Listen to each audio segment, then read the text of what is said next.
Mr. Chairman, dear colleagues,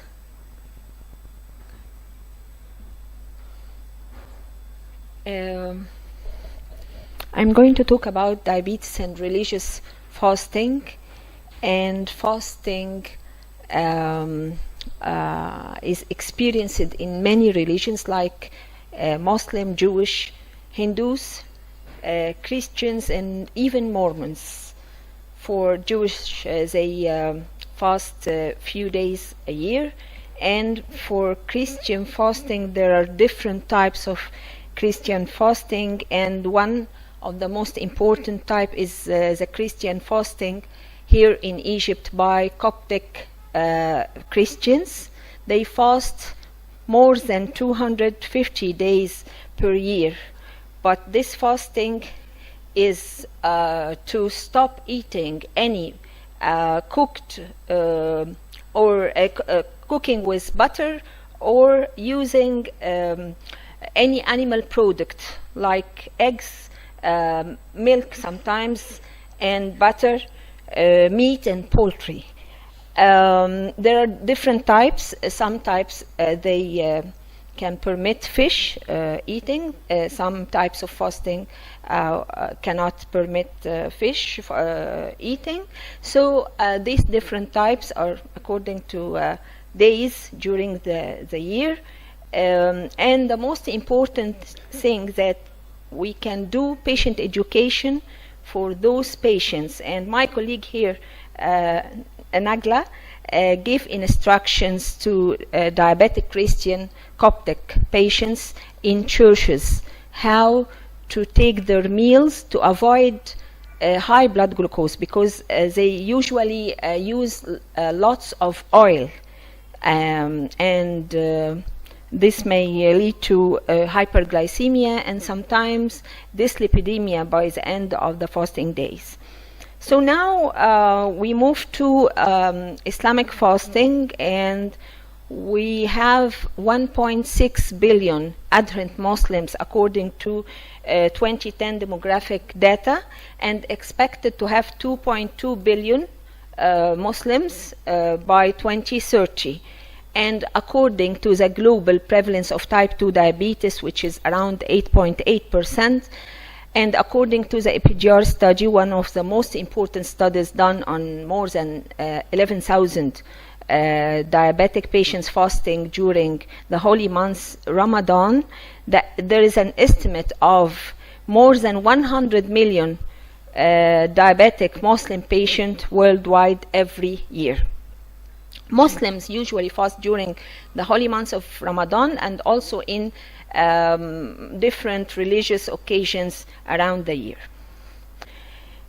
The ASD did a study called Diabetes and Fasting, and we found that 97% of type 2 diabetic patients fast during Ramadan, in spite of some instructions by their physicians not to fast, but they usually fast. But some of them didn't complete the fasting. Patients who complete fasting during Ramadan were 79% of cases. Those who fasted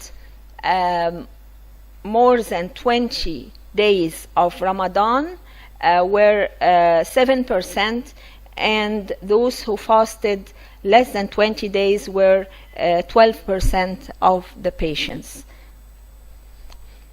The risks of fasting include the progressive increase in the number of fasting hours happening during summertime. And with hot weather, this is will add to the problem of fasting with no foods or no water even. 4 major risks of fasting include hypoglycemia, hyperglycemia, diabetic ketoacidosis, dehydration, and thrombosis. But let those patients take the reward of fasting if they can, because they are going to fast anyway. So we should help them to fast. We have 3 high-risk group, and the first one is the high-risk patients, type 1 diabetic patients, taking too much units of insulin, severe hypoglycemia within the last 3 months before Ramadan, patients with history of recurrent hypoglycemia or hypoglycemia unawareness, ketoacidosis or hyperosmolar coma 3 months before Ramadan, patients with sustained poor glycemic control, patients with renal insufficiency, patients with advanced macrovascular complications, comorbidities will add any additional risk factors. Acute illnesses, and of course, pregnant ladies should not fast. And the Islamic religion give instruction if the lady is pregnant without even diabetes, she should not fast. Those are the moderate risk patients, including patients with moderate hyperglycemia, patients living alone, treating with insulin or sulfonylurea, patients living alone with ill health, old age with ill health, drugs affecting mentation, and patients who perform intense physical work categories. The third group is patients at low risk, and this group includes patients who are well controlled on diet or non-hypoglycemic anti-diabetic medications like metformin, like dipeptidyl peptidase inhibitors, like thiazolidine diones and GLP-1 agonists, and they are otherwise healthy patients. They can fast without even medical advice before Ramadan. And we had this fatwa from the higher religious authority. The ASD took the fatwa from the religious authority, Dar al-Ifta, who should fast and who should not fast, because we can convince the patients and convince the doctors if there is high risk, if they fasted, we should instruct the patients not to fast, and we should tell the doctor when to give instruction to the patient not to fast. And the fatwa is very convenient. They say whenever the doctor sees that the patient should not fast, you should give the patient the instruction not to fast. For a safer fasting, there should be a pre-Ramadan medical assessment, and the assessment through possible treatment change, and also to make a patient education. Meal planning, dietary advice, exercise, how to make exercise during Ramadan, because it's famous that people go to the clubs just before the breakfast while there is high sympathetic overactivity, and they do exercise. This is proved to be of risk to the diabetic patients, maybe also cardiac patients. Blood glucose monitoring and recognizing and managing complications like hypoglycemia and hyperglycemia. You should inform the patients about the symptoms of hypoglycemia and how they should break the fast if any hypoglycemia happens. For lifestyle modification and dietary instructions, glycemic foods should be taken into account, because it's very famous during Ramadan to eat sugary desserts. Sweets taken in Ramadan with high sugar content, they may necessitate change in drug therapy. And foods like onion and garlic, they are hypoglycemic, and medication or dietary tips may be needed. For lifestyle, we know that Muslims have the tradition of eating dates, especially in Ramadan, so we should minimize the number of dates. This is usually taken when breaking the fasting at breakfast. At the sunset, they usually eat dates, so we should minimize the number of dates to either 1 or up to 3 only, not more than that. maybe they can take it with some tea or some coffee, because the patient may be they're fasting for 16 hours up to 17 hours in some countries, so they like usually to start with some sugary diet like dates.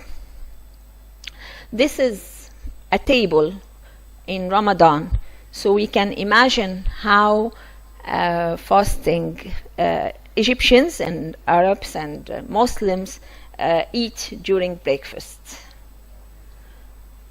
This is usual in every house in Egypt during Ramadan. The Arabic Association for the Study of Diabetes and Metabolism made flyers to educate people how to take their meals. They start with the date, one date, then the soup without any cream or any butter or something like any fatty constituents. Then how to take the carbohydrate in the form of either brown bread or rice. Then the vegetable amount, they can use lots of vegetable if they need, and the protein and how to cook the protein. And for the juices, because it's very famous also in Ramadan to drink juice or soft drink, or sometimes they're very sugary, then we should give the patients some instruction how to make low calorie juices or sometimes diet soft drinks. The patients tend to eat desserts and sweets after breaking the fast, so we can postpone these sweets and give very small amount of sweets after the prayer, because usually they go to the prayers, they make some exercise and some movement and lose some calories, then they can come to take a small amount of the dessert we saw in the previous photos. Before the dawn, they take another meal, and we should instruct the patients to take a good meal before starting the next day fasting.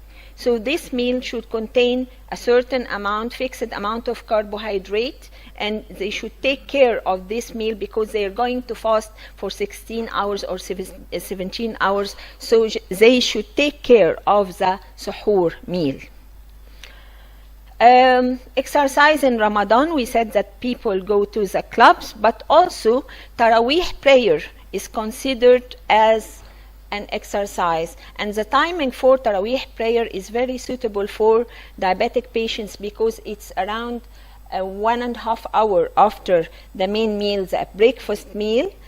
So this time is very suitable for diabetic patients, and also the exercise during Taraweeh prayer is considered a good exercise and energy loss or calorie loss, which is suitable to get rid of the calories taken during breakfast.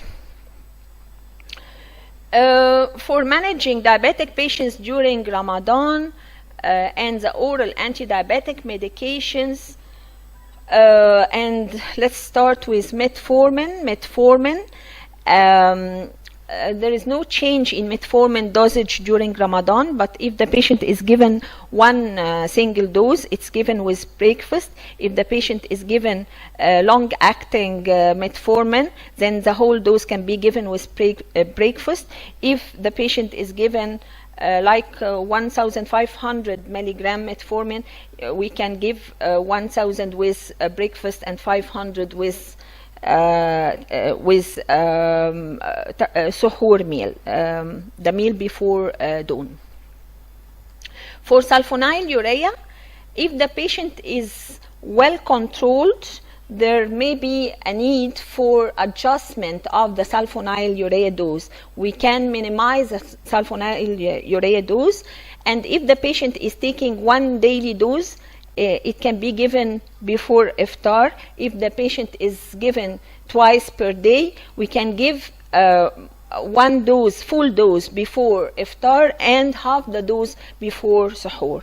And it's convenient now that we are having the newer sulfonylureas, which is less hypoglycemic and can be used with safety.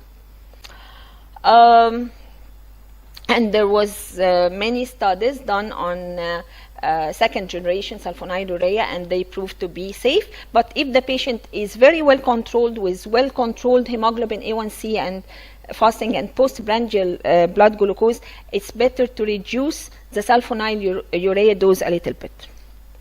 For short-acting insulin secretagogues, they can be taken before meals, and we can give the whole dose before iftar and to reduce the dose before suhoor, because the patient is going to fast for around 16 hours. For acarbose is safe, and we can give the whole dose, and it's good for some reduction in glucose absorption in those patients, because they are already taking higher doses of glucose and carbohydrate. For the DPP-4 inhibitors, they have low risk of hypoglycemia and no adjustment of dose is needed, so we can use the DPP-4 inhibitors very safely during Ramadan, and there are many studies done, and one of them is the Virtue study. I had the honor to be one of the investigators. It was vildagliptin experience in diabetic patients fasting during Ramadan versus sulfonylurea, and it proved to be safe, the vildagliptin. So we are having all the DPP-4 inhibitors are proved to be safe during the holy month Ramadan. It was multicentric, more than 1,000 patients.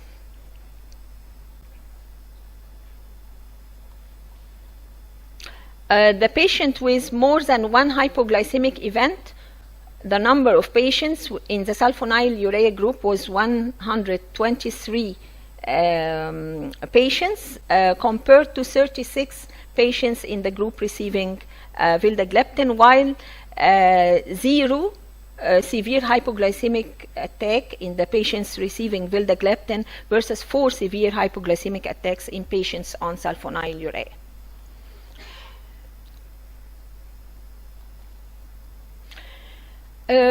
And now the summary. A pre-Ramadan assessment is vital. Patients should come at least 1 month before Ramadan. It's not correct that the patient is coming at the first days from Ramadan and say, I'm here, so please adjust my medication. It's better to have the patient 1 month before Ramadan to make the blood glucose, to make the hemoglobin A1C, to give education about the lifestyle, the diet, to give a flyer for dietary choices, and to give that chance to patient to enjoy Ramadan, but with low risk of either hypoglycemia or hyperglycemia. Ramadan provides an excellent opportunity to initiate healthy lifestyle changes. Sometimes the patient is in challenge. I'm not going to complete Ramadan except if I try my best to adjust my lifestyle, my food, and my exercise. Motivation for self-improvement is high at this time of the year. That switch in eating pattern breaks, provides habits and weight loss goal. We see this passion in our patients, so they are keen to fast during Ramadan, so we can try to make some lifestyle changes during Ramadan. Thank you very much.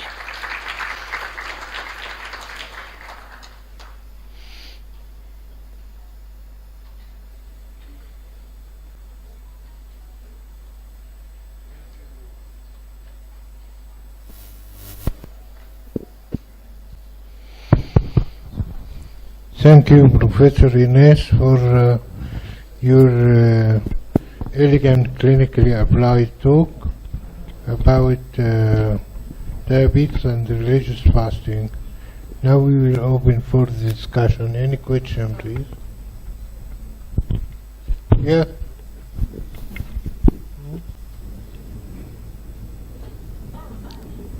Thank you, Professor Ines, for this elegant lecture. I am a professor of pediatric endocrinology.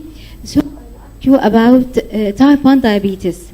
Do you recommend fasting for them as a general rule, or select the best patient for fasting? And what are the precautions during fasting as regard type 1 diabetes? Thank you.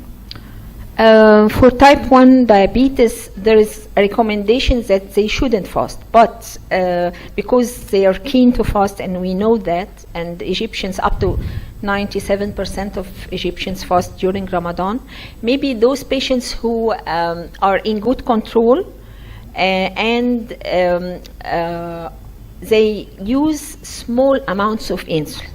If the patient is needing too much units of insulin, or 4 times insulin a day, I think it's impossible to let him fast, or let these patients fast without complication. So if the patient is using smaller amounts of insulin and his blood glucose is well controlled with no hypoglycemic attacks or hypoglycemic coma or diabetic ketoacidosis for months before Ramadan, we can try fasting. But also for older patients, not for young, because we have children here in Egypt who try to fast even if they are diabetics. Professor Ines, what about the SGLT inhibitor and fasting?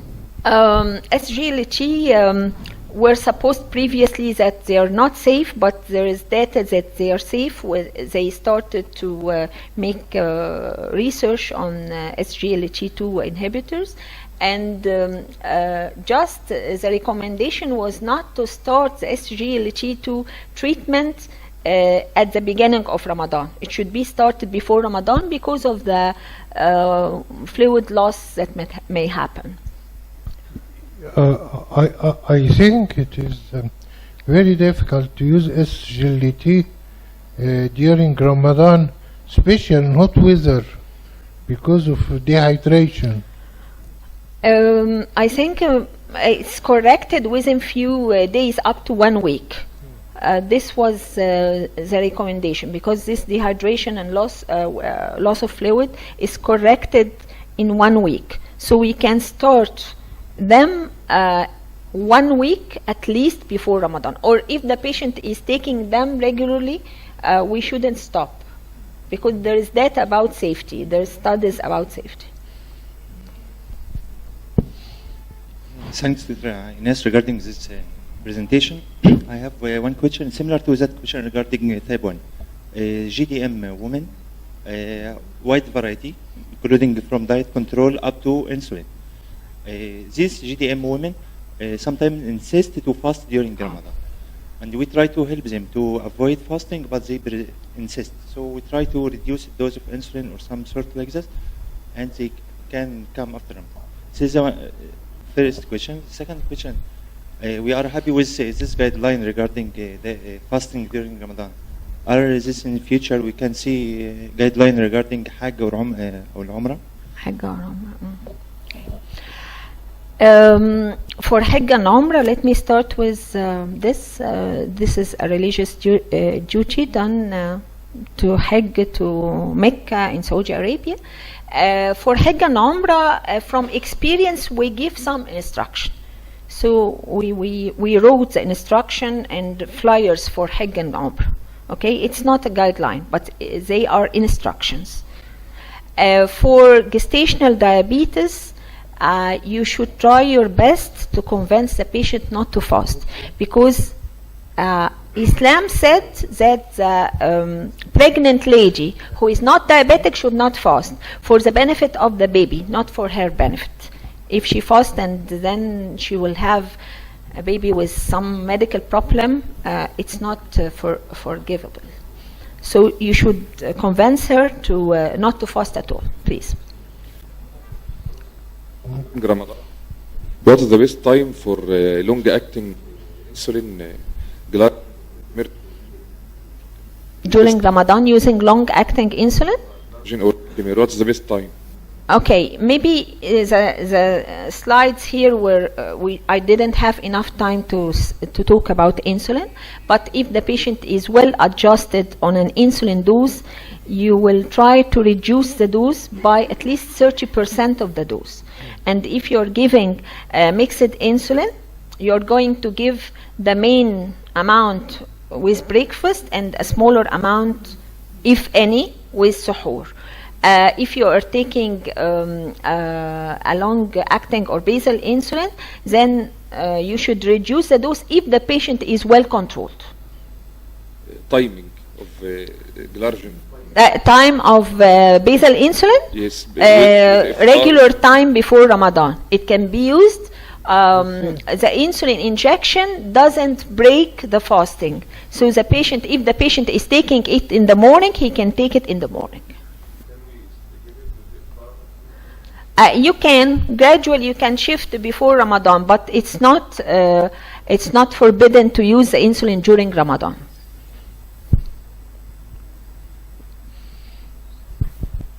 Thank you, Professor Ines.